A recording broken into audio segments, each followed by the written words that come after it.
Hello peoples. तो मैं एक और वीडियो लेकर के आ गए हूँ और ये जो वीडियो है अभी बहुत ही इम्पोर्टेंट वीडियो है। हम ये जो टॉपिक जो लेकर रखा है ये टॉपिक है न्यूमेरिकल है। ठीक है, ये टॉपिक है, ये फिजिक्स का ये न्यूमेरिकल है। इस न्यूमेरिकल को हम समझ लेते हैं और समझने के बाद सॉल्व करते हैं। दिया हुआ है एक समांतर प्लेट धारित्र के प्लेटों के बीच एक समान विद्युत क्षेत्र ई। अब हम इसको समझते हैं है तो एक यहाँ पर समांतर प्लेट दिया हुआ है। पहले हम क्या करेंगे कि एक समांतर प्लेट का फिगर यहाँ पर हम ड्रॉ कर ले रहे हैं। ठीक है, ये जो प्लेट है ये क्या होना चाहिए, पैरेलल होना चाहिए, समांतर होना चाहिए। ये क्या हो गया, प्लेट हो गया। ठीक है ना, ये आपस में एक दूसरे के पैरेलल है, ये समांतर है। ठीक है, प्लेट की धारित्र के प्लेटों के बीच एक समान विद्युत क्षेत्र ई है। अब इसके बीच जो है वो इलेक्ट्रिक फील्ड, वो विद्युत क्षेत्र ई है। क्या है वो, ई है। यदि प्लेटों के बीच की दूरी डी है और ये जो प्लेट है इस प्लेट के बीच की दूरी यहाँ पे डी दिया गया है। ठीक है, डी क्या हो जाएगा, इसका डिस्टेंस है। इसमें डिस्टेंस ये नहीं कहा गया है कि 5 मीटर है या फिर 3 मीटर है, चाहे 2 मीटर है, चाहे 2 सेंटीमीटर है, इसमें ये नहीं कहा है। ठीक है, बस डायरेक्ट यहाँ पर दे दिया है कि बीच की दूरी कितना है, ये डी है। तो यहाँ से लेकर के यहाँ तक, ठीक है, यहाँ से लेकर के और यहाँ तक इसका जो बीच का दूरी हो जाएगा वो क्या हो जाएगा, डी हो जाएगा। क्या हो जाएगा, डी। हाँ, डी क्या है, इसका डिस्टेंस है। ये एक ये प्लेट है और ये एक प्लेट है। ठीक है, दोनों का ही बीच का क्या हो गया, दूरी हो गया।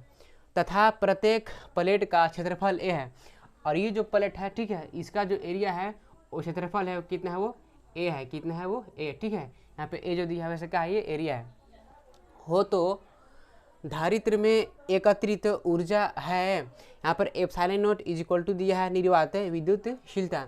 इसमें पूछता है कि एकत्रित ऊर्जा है। ठीक है ना, अब इसमें एकत्रित ऊर्जा पूछता है तो एकत्रित ऊर्जा को बोलते हैं स्टोर्ड एनर्जी बोलते हैं। ठीक है ना, उसको हम पोटेंशियल एनर्जी बोलते हैं, उसी को स्थिति जो ऊर्जा ही बोलते हैं। तो इसमें हमें निकालना है इसका एकत्रित ऊर्जा निकालना। ठीक है, तो आइए हम निकालते हैं। तो पहले हम देख लेते हैं ये जो प्लेट है, इस प्लेट को हम इधर हम ले लेते हैं, इस पर प्लस आयन ले लेते हैं। ठीक है ना, ये प्लस हो जाएगा। ठीक है, और इधर में हम इस पर क्या लेते हैं, इस पर माइनस हो जाएगा। क्या हो जाएगा, ये माइनस हो जाएगा। ठीक है, ये क्या हो गया, माइनस हो जाएगा। और यहाँ पर इसका एरिया, ठीक है ना, ये क्षेत्र हो जाएगा इसका।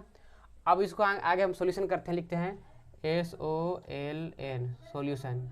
ठीक है, तो हम जानते हैं, हम क्या जानते हैं कि संचित ऊर्जा जो होता है, ठीक है ना, संचित ऊर्जा जो होता है उसको बोलते हैं इंग्लिश में स्टोर्ड एनर्जी बोलते हैं। U बराबर 1/2 CV स्क्वायर होता है। ठीक है, तो आप लिखते हैं जो मेरे पास यहाँ एकत्रित ऊर्जा या फिर संचित ऊर्जा, ठीक है ना, वही है। तो लिखिए यहाँ पर एकत्रित ऊर्जा हमें क्या करना है, निकालना है। तो लिखेंगे एकत्रित ऊर्जा, इसको हम डिनोट करेंगे किससे, U से। किससे करेंगे, U से करेंगे। ठीक है ना, U से हो जाएगा। तो U इक्वल टू होता है 1/2 CV स्क्वायर होता है। क्या होता है, U इक्वल टू होता है 1/2 CV स्क्वायर होता है।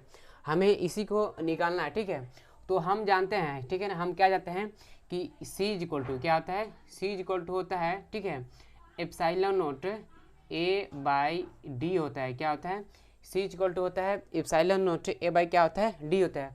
और V इक्वल टू भी हम जानते हैं, V इक्वल टू ED होता है। क्या होता है, ED होता है।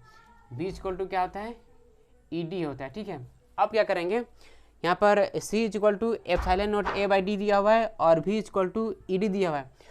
अब इन दोनों जो वैल्यू है, ठीक है ना, इसको उठा करके इसमें रख देंगे और जो आएगा वो रिजल्ट हो जाएगा। ठीक है, अब क्या करेंगे हम, मेरे पास है U बराबर दिया हुआ है, U बराबर कितना है वो 1/2, तो 1/2 को 1/2 हो जाएगा। यहाँ पर C है तो C बराबर कितना हो जाएगा, एप्सिलॉन नोट A/D हो जाएगा। तो लिखेंगे यहाँ पर एप्सिलॉन नोट A/ क्या हो गया, ये D हो गया। अब क्या करेंगे, V यहाँ पर ED है, कितना है, ये ED है, और यहाँ V है तो V की जगह हो जाएगा ED, कितना हो जाएगा, ED हो जाएगा। लेकिन देख रहे हैं ये स्क्वायर है तो हम इसको भी स्क्वायर करना पड़ेगा। ठीक है, अब स्क्वायर हो गया। अब यहाँ क्या करेंगे हम, यहाँ E का स्क्वायर हो गया, यहाँ D का स्क्वायर हो जाएगा, यहाँ पर डबल स्क्वायर है। तो अब हम क्या करेंगे, यहाँ E पर भी स्क्वायर है और D पर भी है, तो E पर स्क्वायर है तो यहाँ डबल हो जाएगा, और यहाँ D पर स्क्वायर है तो इसका भी क्या है, ये डबल है।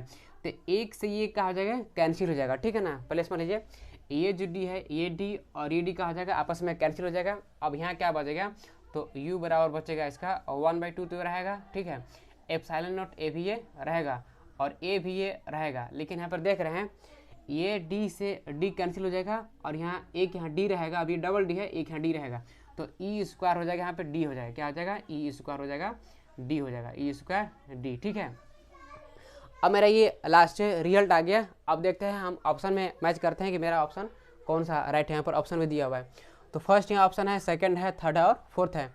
तो मेरे पास आया है 1/2 आया है, तो 1/2 देखिए इसमें है और 1/2 इसमें भी है। इसके बाद क्या है एप्सिलॉन नॉट है, तो एप्सिलॉन नॉट इसमें भी है और इसमें भी है। इसके बाद क्या है ए है ई स्क्वायर डी है, माने ए भी होना चाहिए, ई स्क्वायर भी होना चाहिए और डी भी होना चाहिए। तो ए और ई स्क्वायर और डी ऑप्शन नंबर ये 2 में है। ठीक है, तो इसको हम एक बार हमेशा हम राइट हम कर लेते हैं। तो 1/2 का ये 1/2 हो जाएगा। ठीक है, और यहाँ हो जाएगा एप्सिलॉन नॉट हो जाएगा और ये हो जाएगा ई स्क्वायर हो जाएगा और ये हो जाएगा ए और ये हो जाएगा डी हो जाएगा। ठीक है, ये क्या हो गया इसका आंसर हो गया। ठीक है ना, यही क्या हो गया इसका आंसर हो गया। तो जो यहाँ पे हमें यू निकालना था और यू मेरा निकल गया है। अब इसके बाद मैं इसी तरह से और क्वेश्चन लेकर आता रहूँगा। तब तक के लिए आप इस जो चैनल है आप इस पर चैनल पर बने रहें अच्छे तरीके से। ठीक है ना, जितना भी हो सके आप इस वीडियो को शेयर करें। ठीक है, तब तक के लिए थैंक यू।